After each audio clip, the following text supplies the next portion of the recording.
এখানে আমি কাপড় নিয়েছি 2.5 গজ পরিমাণে, প্রিন্টের এই কাপড়টি নিয়েছি আমি 2 গজ পরিমাণে, আর এক কালার কাপড়টি আমি নিয়েছি 1/2 গজ পরিমাণে। প্রথমে আমরা উপরে যে স্কার্ট পার্ট বা টপ পার্টটি সেটি আমরা কাটিং করব। তো দেখুন আমি কাপড়টি প্রথমে এক ভাঁজ করেছি, দেন আমি কাপড়টি আরেক ভাঁজ করেছি। আর এখানে এটা আমি তৈরি করছি কিন্তু 7 থেকে 8, 8.5 বছরের বেবিরা পড়তে পারবে। হ্যাঁ, তো প্রথম মেজারমেন্টটা আমি বলে দিচ্ছি। তো আপনারা কিন্তু আসলে যে এটা 7-8 বছরের বেবি পড়তে পারবে এমনটা না, আপনারা একই পদ্ধতি ফলো করে কিন্তু যে কোনো বেবির জন্য আপনারা তৈরি করে নিতে পারেন, জাস্ট শুধু তাদের বডি মেজারমেন্টটা চেঞ্জ হবে। গলা আমি প্রথমে 2 ইঞ্চি নিয়েছি, এখানে আমি শোল্ডার আমি এখানে 3 ইঞ্চি থেকে একটু বেশি নিয়েছি, প্রায় 3.5-এর কাছাকাছি আমি নিয়েছি। আর্মহোল এখানে আমি নিয়ে নিয়েছি এখানে 6 ইঞ্চি নিয়েছি, আর বডি এখানে 7 ইঞ্চি নিয়েছি।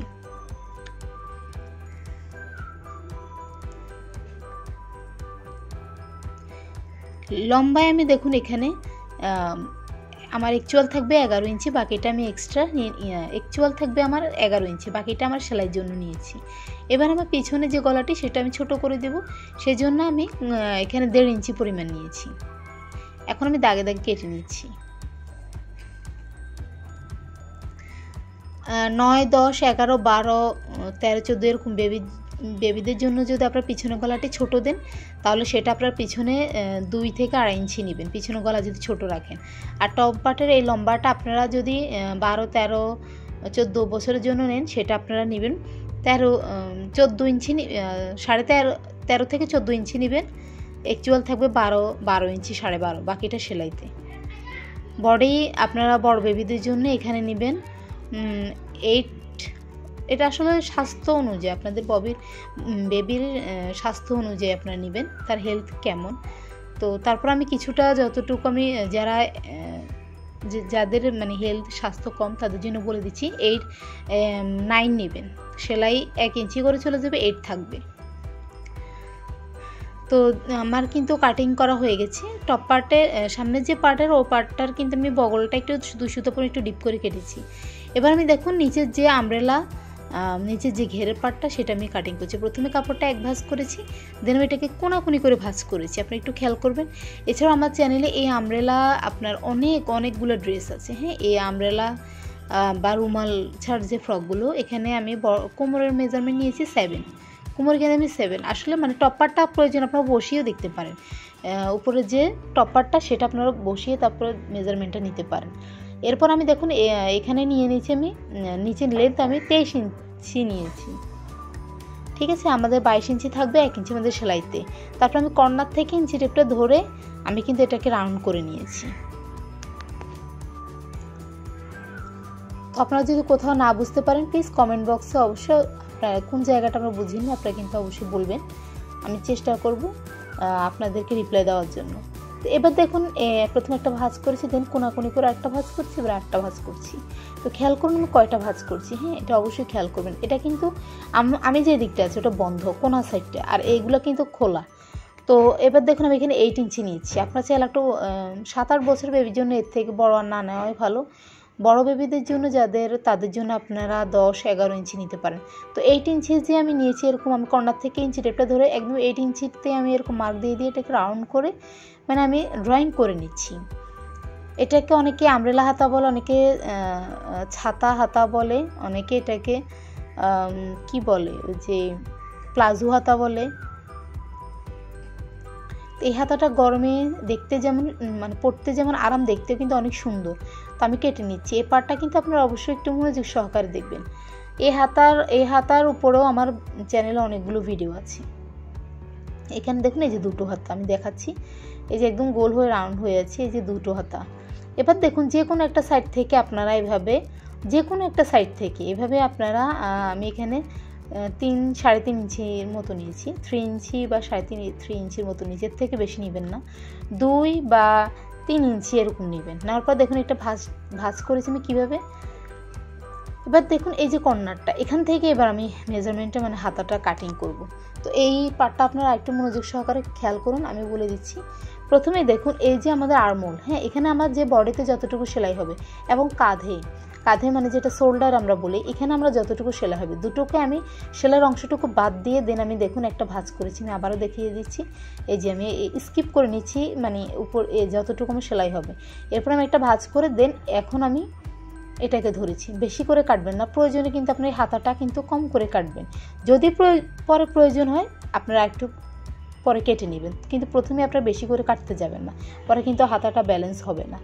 তো এই যে দেখুন এই যে আমার হাতাটা কিন্তু কাটিং করা হয়ে গেছে। তো আপনারা চাইলে যারা বড়দের জন্য কিংবা যারা নাইটির মধ্যে দিতে পারেন এই হাতাটা খুবই সুন্দর এবং আরামদায়ক। তো এবার আমরা পিছনে যে পার্টটা চেইন লাগানোর জন্য সেটা আমরা কিন্তু কেটে নিচ্ছি।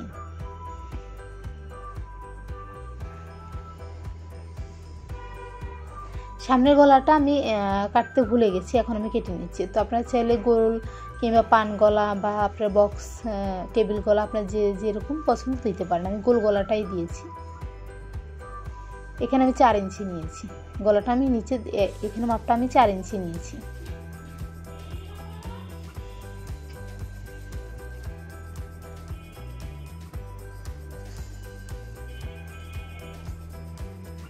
এবার আমি যে ডিজাইন ইয়োকের পাটটা বা কোটি পাটটা সেটা আমি কাটবো। তো কাপড়টা কিন্তু এখানে দুটো পার্ট, ঠিক আছে, এভাবে দুটো পার্ট করে দিবেন, না হয় কিন্তু স্ট্রং হবে না, দেখতে ভালো লাগবে না। তো টপ পার্টটা আমি বসিয়েছি, হ্যাঁ, সামনের পার্টটা ফ্রন্ট পার্টটা, উপরের যে ফ্রন্ট পার্টটা মানে সামনের পার্টটা সেটা আপনার বসাবেন। বসে যেভাবে আছে সেভাবে জাস্ট ড্রয়িংটা করে নেবেন, পিছনের পার্টটা কিন্তু না, অবশ্যই সামনের পার্টটা। তো একটু খেয়াল করুন মনোযোগ সহকারে আমি কিভাবে ড্রয়িংটা করেছি।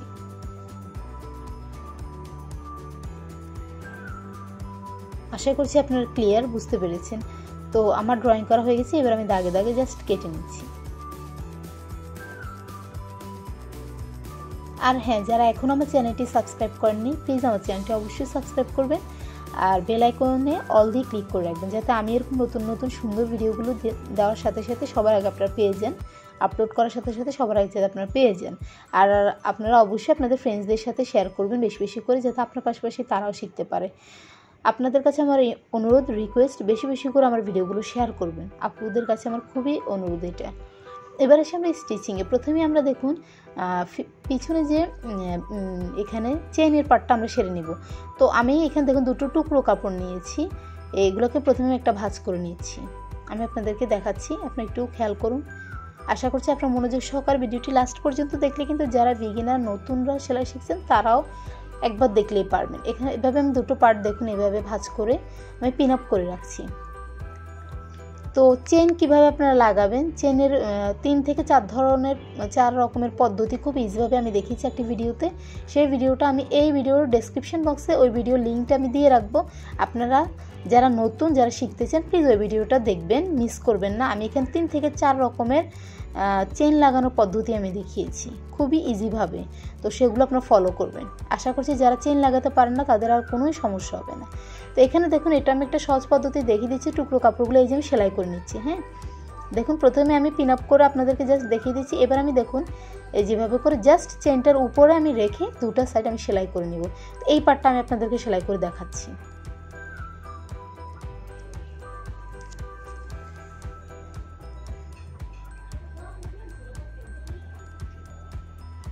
প্রথমে চেইনের যে মাথাটা ওটাকে এভাবে উপরের সাইডে ভাঁজ করে আপনারা ড্রেসের কাপড়ের নিচে নিয়ে নেবেন। এটা কিন্তু পিছনের সাইড নেবেন না, তাহলে ভালো হবে না, ভেতরের সাইডে নেবেন।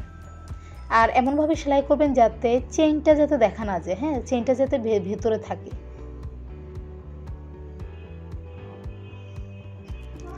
তো আমি আবারও বলছি 3 থেকে 4 ধরনের চেন লাগানোর পদ্ধতি আমি একটা ভিডিওতে সম্পূর্ণটা আমি সবগুলো পদ্ধতি আমি দেখিয়েছি। তো আপনারা কিন্তু সেই ভিডিওটা দেখে নেবেন, আমি কিন্তু ডেসক্রিপশন বক্সে ওই ভিডিওটা লিঙ্ক দিয়ে রাখবো।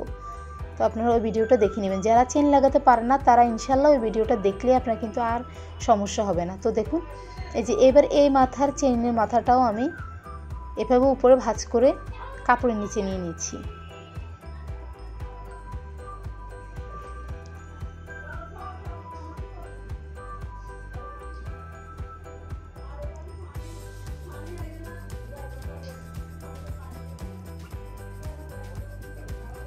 এই তো আমার সেলাই করা হয়ে গেছে। আপনারা যদি চান পাশে আরেকটা সেলাই করে দিলে তাহলে আরও দেখতে ভালো লাগবে এবং সেলাইটাও শক্ত হবে, মজবুত হবে।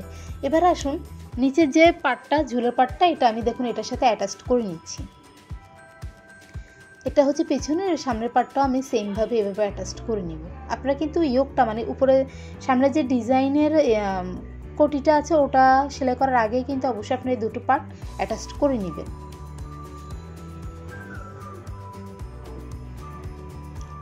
এই যে আমি সেলাই করে নিয়েছি, দুটো পার্টে আমি সেলাই করে নিয়েছি। এবার আসি আমরা হাতা দুটো আমি সাইডে আমার মেশিনের যে পিকো জিগজ্যাগ সেলাইটা আছে আমি কিন্তু সেই সেলাইটা আমি করে নিব। যাদের এই মেশিনটা নাই তারা এরকম নর্মাল যে চিকন করে দুটো ভাঁজ দিয়ে সেলাই করে সেই সেলাইটা দিয়ে নিতে পারেন।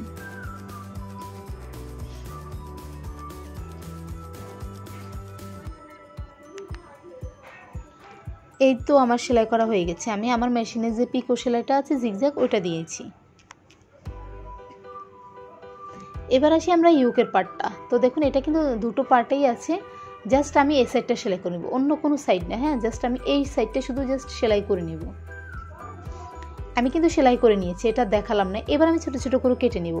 অবশ্যই খেয়াল রাখবেন যাতে সেলাইয়ের ওপরে এই কাটটা যাতে না পড়ে, তাহলে কিন্তু সেলাইয়ের ওপর কাটা পড়লে কিন্তু ছিঁড়ে যাবে, মানে এটা খেয়াল রাখবেন সেলাইয়ের ওপরে যাতে আপনার কাটাটা না পড়ে। এবার আমি এটাকে সোজা করে নিয়ে এ পর্যায়ে আপনারা আয়রন করে নিতে পারেন। আমি চেষ্টা করেছি খুবই ইজি পদ্ধতিতে আপনাদের সঙ্গে শেয়ার করতে। জানি না আপনারা কতটুকু বুঝেছেন, তার জন্য বলছি বারবার প্লিজ আপনারা না বুঝে থাকলে কমেন্ট সেকশানে গিয়ে কমেন্টস করবেন। আর ভালো লাগলে অবশ্যই কমেন্টস করে অন্তত একটা কিছু বলবেন যে আপু ভালো লেগেছে তোমার ভিডিওগুলো, তাহলে আমি অনেক উৎসাহ পাই, অনেক অনুপ্রেরণা পাই। আপনাদের একটা কমেন্টস, লাইক, শেয়ার আমাকে কতটা যে ইন্সপায়ার করে সেটা আসলে আমি বোঝাতে পারবো না। তো দেখুন এই যে আমি পিন আপ করে নিচ্ছি। হ্যাঁ, একদম সোজা যেটা ফ্রন্ট পার্ট সেটাতে আমি এই ইয়োগটা বলতে পারেন বা কেউ কোটি বলতে পারেন, ওটা আমি অ্যাটাচ করে নিচ্ছি পিন আপ করে। জাস্ট আমি এখন গলাটা সেলাই করে নিব, আর কিচ্ছু না। গলার মধ্যে আমি শুধু এটা সেলাই করে নিব।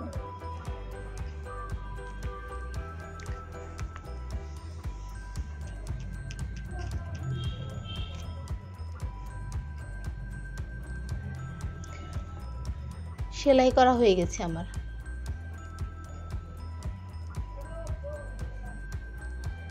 এবার আমি সামনে এবং পিছনের পাটটা মানে কাঁধ দুটো আমি সামনে এবং পিছনের পাটের কাঁধ দুটো আমি অ্যাটাচ করে নিব। শোল্ডার দুটো আমি সেলাই করে নিব।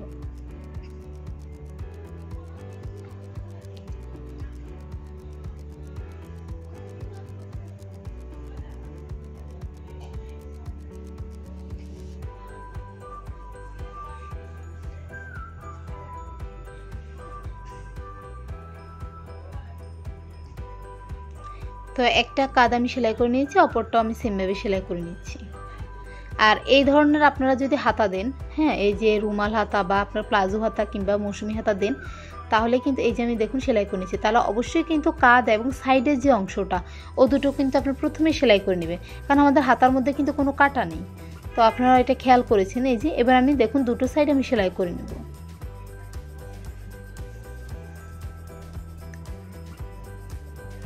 আর ফিতা আমি অলরেডি আগেই তৈরি করে রেখেছি, এটা আসলে আমি খুব কমই দেখাই। ফিতা সেলাই করা খুবই ইজি, সেজন্য আমি আর ভিডিওটা লং করি না। তো দেখুন এই যে আমি সেলাই করে নিয়েছি। হ্যাঁ, দুটো সাইড সেলাই করেছি। এবার হাতাটা আমি আপনাদেরকে দেখাচ্ছি। এই পার্টটা একটু মনোযোগ সহকারে দেবেন। এটা চড়া সাইড, এটা হাতের উপরে থাকবে, আর যেটা ছোট মানে কম সাইড ওটা কিন্তু বগলে মানে নিচে থাকবে। ঠিক আছে, তো এবার আপনি দেখুন আমি এখানে মার্ক করছি যাতে আমার কোথাও কম বেশি না হয়। তো আপনি একটু খেয়াল করুন, আমি কিন্তু এটা দেখাবো, এটা আমি অ্যাটাচ করেও দেখাবো, সেলাই করেও দেখাবো। দেখুন আমি আবারও বলছি, যেটা চড়া সাইড ওটা কিন্তু হাতার উপরে, আর যেটা কম চড়া সেটা কিন্তু বগলে মানে হাতের নিচে থাকবে। তো দেখুন এবার আমি আবার সেই পিনগুলো আমি আগের মতো নিয়ে নিয়েছি, নিয়ে আমি এটাকে অ্যাটাচ করে নিচ্ছি। দুটো হাতায় আমি এভাবে পিন আপ করে নেব, নেওয়ার পর আমি একসাথে সেলাই করে নেব।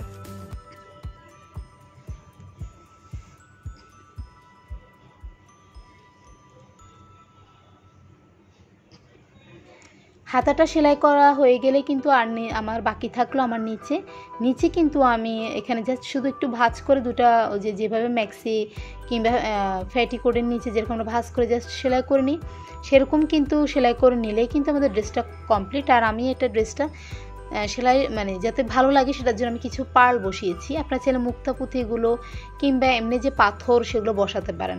আমি কিন্তু সেটা ইউজ করেছি, দেখতে মানে জামাটার লুকটাই চেঞ্জ হয়ে গেছে। তো এই ছিল আমার আজকের ভিডিও। আশা করছি ভিডিওটি আপনাদের অনেক ভালো লেগেছে। যদি ভালো লেগে থাকে প্লিজ আমার চ্যানেলটি অবশ্যই সাবস্ক্রাইব করবেন, বেল আইকনটি অল দিয়ে ক্লিক করে রাখবেন আর আমার পরিবারের জন্য দোয়া করবেন। Keep watching. আল্লাহ হাফেজ।